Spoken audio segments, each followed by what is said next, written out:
Jemaat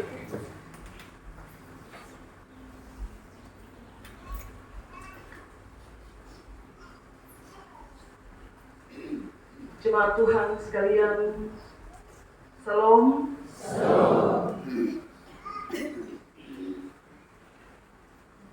Pada perayaan Minggu Epifani yang kedua, kita merenungkan firman Tuhan dalam tema bernyanyi dengan segenap hati untuk Tuhan. Saudara-saudari yang terkasih dalam Kristus, berbicara tentang bernyanyi, maka dapat dipastikan bahwa semua orang Kristen itu pasti bernyanyi. Pasti. Tidak ada seorang Kristen yang tidak pernah bernyanyi. Semua pasti bernyanyi. Dan itu fakta. Kenapa demikian? Karena tidak ada penyembahan, tidak ada ibadah-ibadah kita yang kita selenggarakan tanpa kita bernyanyi.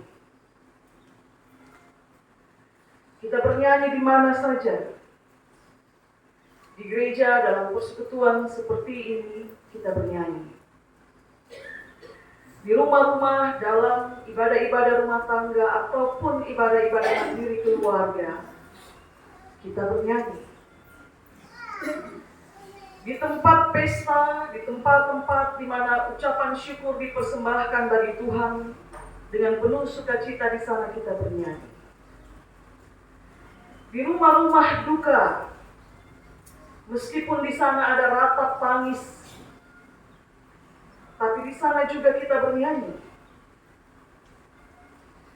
Di kantor-kantor, atau di lembaga-lembaga, di perusahaan-perusahaan, saat di sana dibentangkan mezbah penyembahan, di sana juga kita bernyanyi. Dalam segala situasi, di mana saja, kapan saja, saat nama Tuhan kita panggil, di sana kita bernyanyi. Betul Bapak Mama? Perhatikan saja liturgi kita. Jeda dari satu mata liturgi ke mata liturgi yang lain, itu berisi nyanyian. Bahkan selain nyanyian umat, liturgi kita juga mengakomodir nyanyian-nyanyian kelompok seperti paduan suara, atau vokal grup, atau trio, atau duet. Bahkan juga kepada seseorang yang ingin bernyanyi sendiri, dia juga dipersilakan untuk bernyanyi. Karena itu, sesungguhnya warna paling dominan dalam perayaan ibadah-ibadah kita, itu sebenarnya adalah nyanyian.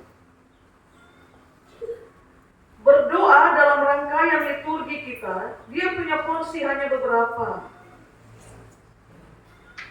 Membaca dan merenungkan firman Tuhan dalam tata ibadah kita itu cuma satu kali. Ya sekarang. Begitu amin ya selesai. Tapi bernyanyi dia punya porsi yang lebih banyak. Lebih dominan dalam perayaan-perayaan ibadah kita. Maka kalau kenyataannya demikian, masihkah kita bilang bahwa bernyanyi dalam gereja, dalam ibadah, dalam penyembahan itu sesuatu yang biasa? Kalau dia menjadi sesuatu yang dominan dalam perayaan-perayaan ibadah, masihkah kita bilang bahwa bernyanyi itu sesuatu yang dapat dilakukan dengan biasa-biasa saja? Kalau bernyanyi dia menempati porsi atau punya porsi paling dominan dalam perayaan ibadah-ibadah kita, maka itu artinya bernyanyi itu bukan sesuatu yang biasa. Kalau dia dominan, dia bukan biasa. Bernyanyi itu sesuatu yang luar biasa. Dan kenapa dia menjadi luar biasa? Karena menyanyi atau nyanyian yang kita nyanyikan itu dipersembahkan bagi Tuhan. Demikian kata firman dalam ayat 19. Dan juga dalam Mazmur 96 ayat 1 dan 2. Karena itu firman Tuhan menulis, bernyanyilah dengan segenap hati.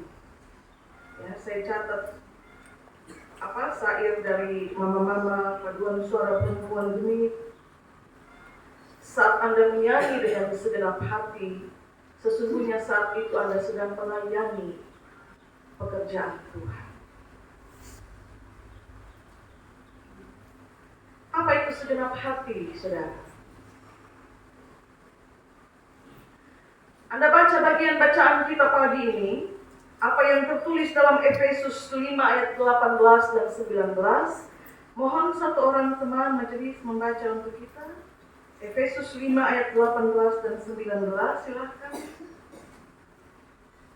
Dan janganlah kamu mabuk oleh anggur, karena anggur menimbulkan hawa nafsu, tetapi hendaklah kamu penuh dengan Roh, dan berkata-katalah seorang kepada yang lain dalam mazmur, hidup puji-pujian dan nyanyian rohani. Bernyanyi dan bersoraklah bagi Tuhan dengan segenap hati. Terima kasih Kakak Indri. Saudara-saudari jemaat Tuhan yang terkasih, apa yang saudara temukan di sana dalam 2 ayat itu? Firman Tuhan membedakan orang yang bernyanyi saat dia dipenuhi dengan Roh dan orang yang sedang mabuk anggur.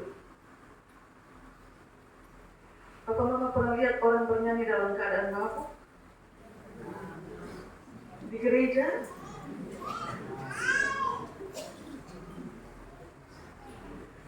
Ayat 18 dan 19 membedakan orang yang bernyanyi saat dia dipenuhi dengan Roh dan orang yang sedang mabuk anggur. Itu 2 hal yang berbeda. Kalau saudara sedang mabuk anggur, yang timbul dari dalam dirimu itu adalah hawa nafsu. Itu kata firman. Dan hawa nafsu itu tidak berkenan bagi Allah, saudara. Sebab hawa nafsu itu pemuas keinginan, pemuas kepentingan diri sendiri, atau dengan kata lain itu keserakahan. Kolose pasal 3 ayat 5. Matikan dalam dirimu segala sesuatu yang duniawi, yaitu percabulan, kenajisan, hawa nafsu, dan seterusnya. Disuruh matikan. Tapi saat Anda mabuk anggur, Anda menghidupkan. Itu bedanya. Dan segala sesuatu yang bertentangan dengan kehendak Allah itu dosa. Ketika manusia pertama tidak mampu menahan hawa nafsu terhadap narasi ular tentang buah pengetahuan dari pohon pengetahuan yang baik dan yang jahat, mereka menjadi tidak berkenan kepada Allah. Maka saudara-saudari, adakah sesuatu nyanyian itu berkenan bagi Allah? Kalau nyanyian itu datang dari hawa nafsu karena mabuk anggur? Karena itu kalau saudara mau bernyanyi bagi Tuhan, saudara mau bernyanyi bagi hormat dan kemuliaan nama Tuhan, dalam satu perayaan ibadah, jangan datang bernyanyi dalam keadaan Anda mabuk. Meski ini kasuistik, tapi baiklah kita semua juga diingatkan oleh firman Tuhan. Mabuk anggur itu hanya akan menimbulkan hawa nafsu. Dia pikir orang tertawa karena merasa senang dengan nyanyian, tapi orang sedang menertawai kebodohannya karena dia bernyanyi dalam keadaan mabuk. Kalau Anda hendak bernyanyi bagi kemuliaan nama Tuhan, maka persiapkan dirimu secara baik. Saya tidak pernah berhenti untuk omong ini, Bapak Mama. Kalau mau bernyanyi, bersiaplah secara baik. Berlatih setiap not secara baik, supaya ketika angkat dia sesuai. Lalu setelah Anda berlatih dengan sebaik-baiknya, mari bernyanyi bagi dia.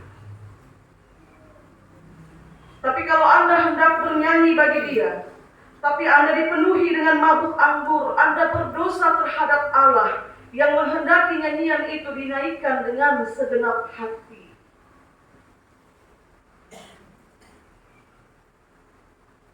Dan ingat saudara, nyanyian yang dipersembahkan dengan segenap hati itu, dia datang dari roh dan bukan datang dari anggur. Jangan kita balik. Saya persilakan lagi seorang teman majelis. Mari baca ayat 17 dari Efesus pasal 5. Janganlah kamu bodoh, tetapi usahakanlah supaya kamu mengerti kebenaran. Terima kasih kata Sinta. Jangan kamu bodoh. Usahakan supaya kamu mengerti kehendak Tuhan. Kalau saya dan saudara mengerti kehendak Tuhan, maka kita akan tahu bahwa bernyanyi dalam keadaan mabuk itu hanya dilakukan oleh orang bodoh. Kalau Anda mengerti kehendak Tuhan, di situ dikatakan usahakanlah supaya kamu mengerti kehendak Tuhan. Orang yang mengerti kehendak Tuhan, dia tahu bahwa saat dia bernyanyi bagi Tuhan, bersorak bagi Tuhan, dia akan lakukan itu dengan segenap hati, karena dia minta roh pimpin. Dia membiarkan roh Allah penuhi dia. Beberapa orang kadang menjadi berani ketika dia minum dulu ya. Untuk berbicara pun dia perlu minum supaya menjadi lebih berani, semakin lancar keluar kata-kata. Tapi firman Tuhan bilang, kalau engkau mengerti kehendak Tuhan, engkau akan bernyanyi dengan segenap hati, dan itu datang dari pemenuhan roh dalam diri. Yang terakhir, saudara, kenapa harus dengan segenap hati?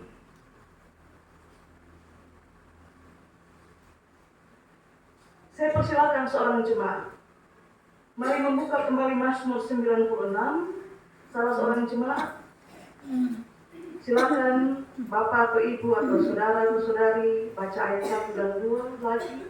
Nyanyikanlah nyanyian baru bagi Tuhan, nyanyilah bagi Tuhan, hai segenap bumi, nyanyilah bagi Tuhan, pujilah namanya, ngabarkanlah keselamatan dan daripadanya hari benar.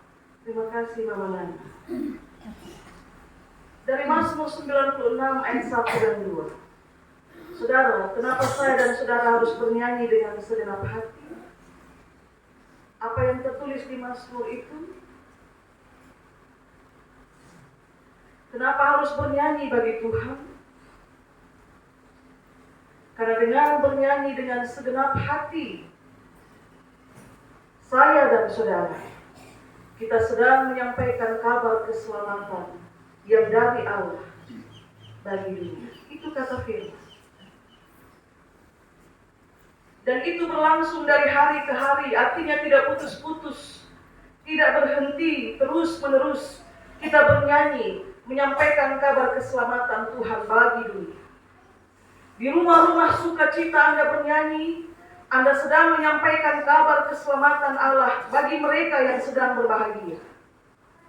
Dan di rumah-rumah duka saat Anda bernyanyi, memberi penghiburan bagi mereka yang menangis, Anda sedang mengabarkan kabar keselamatan Allah yang turun bagi mereka yang sedang berduka, bahwa Anda tidak sendiri.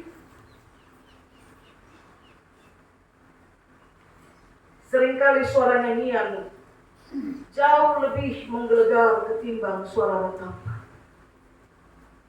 Karena yang terjadi seringkali di rumah-rumah duka, orang menangis, kadang dalam diam, bahkan dengan suara yang tidak keluar. Tapi nyanyian itu berhasil menguatkan dia, membangkitkan keyakinan, kepercayaannya, bahwa saya tidak sendiri.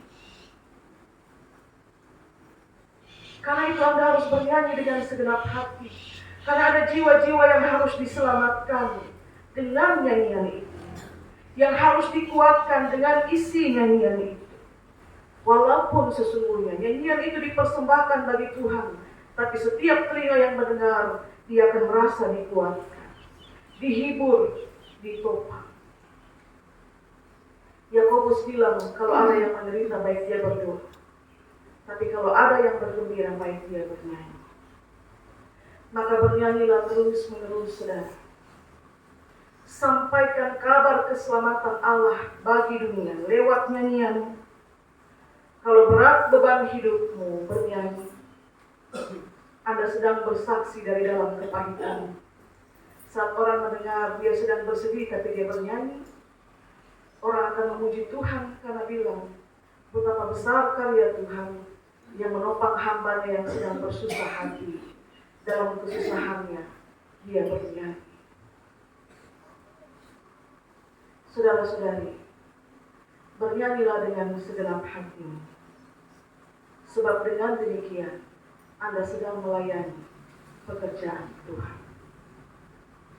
Tuhan berkati kita dengan firman-Nya.